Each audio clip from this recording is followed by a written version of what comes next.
Hello friends, welcome to my channel. ఈరోజు వీడియోలో egg biryani చేశాను. ఫుల్ వీడియో పెట్టాను, చూడండి ఫ్రెండ్స్. చివరి వరకు చూస్తేనే కదండి తెలుస్తుంది.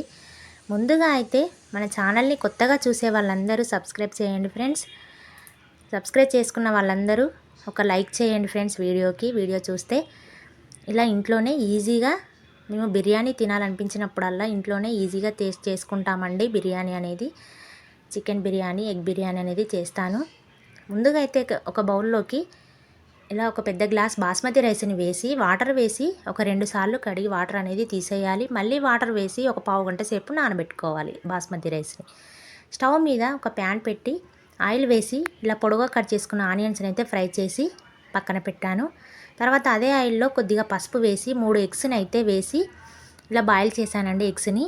ఇప్పుడు బాయిల్ చేసిన ఎగ్స్ని ఫ్రై చేసి పక్కన పెట్టుకోవాలి. స్టవ్ మీద ఒక గిన్నెలో వాటర్ వేసి 2 బిర్యానీ ఆకులు, 2 లవంగాలు, దాల్చిన చెక్క, అలాగే సాజీరా వేసుకొని 2 ఇలాచి కూడా వేసాను. కొద్దిగా ఆయిల్ అనేది వేస్తే పొడి పొడిగా అవుతుందండి రైస్ అనేది.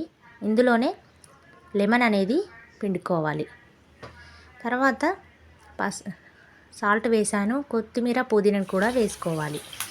ఇలా వాటర్ మసులుతుంటే ఇప్పుడు ఎసరు వచ్చాక బాస్మతి రైస్ని అయితే వేసుకొని ఇలా ఉడికించి పక్కన పెట్టుకోవాలి. తర్వాత ఇంతకుముందు ఫ్రై చేసుకున్నాం కదా ఆనియన్స్, ఎగ్స్ని, అదే ఆయిల్లోకి బిర్యానీ ఆకు, లవంగాలు, ఇలాచి, దాల్చిన చెక్క వేసుకొని పచ్చిమిర్చి, ఉల్లిపాయల్ని కట్ చేసి వేసుకోవాలి. అల్లం వెల్లుల్లి పేస్ట్ని వేసాను. కొద్దిగా పుదీనా, కొత్తిమీరను కూడా వేసుకోవాలి. వేసుకొని ఫ్రై చేసుకోవాలి. కొద్దిగా పసుపు వేసాను. 2 టమాటాలను అయితే పేస్ట్ చేసి వేసుకోవాలి. వేసుకొని ఇలా గ్రేవీ వచ్చింది కదండి, ఇలా ఫ్రై చేసుకోవాలి. మరింత గ్రేవీ కోసం అయితే ఇలా పెరుగు అయితే వేసుకోవాలి. వేసుకొని ఒక 5-10 నిమిషాల పాటు స్టవ్ సిమ్లో పెట్టి ఇలా గ్రేవీ అనేది ఉడికించుకోవాలి. తర్వాత సరిపడా కారం పొడిని, సరిపడా సాల్ట్ని అయితే వేసుకోవాలి. నేనైతే అందాజ కొద్ది వేస్తానండి, ఏ కర్రీలోనైనా అంతే.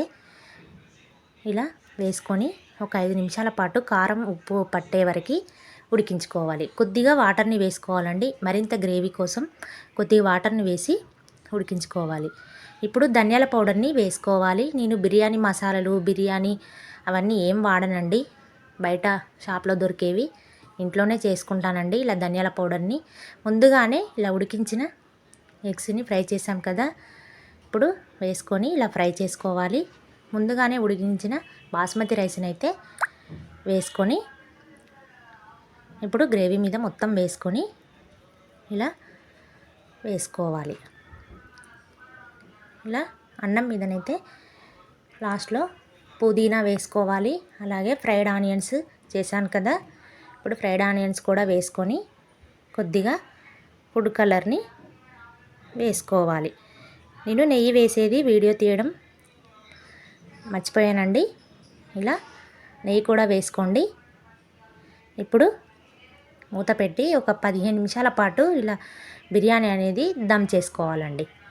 అంతే అండి, ఇలా సింపుల్గా బిర్యానీ అనేది చాలా చాలా టేస్టీగా సింపుల్గా చేశాను. ఎలా ఉందో కామెంట్ చేయండి. నచ్చితే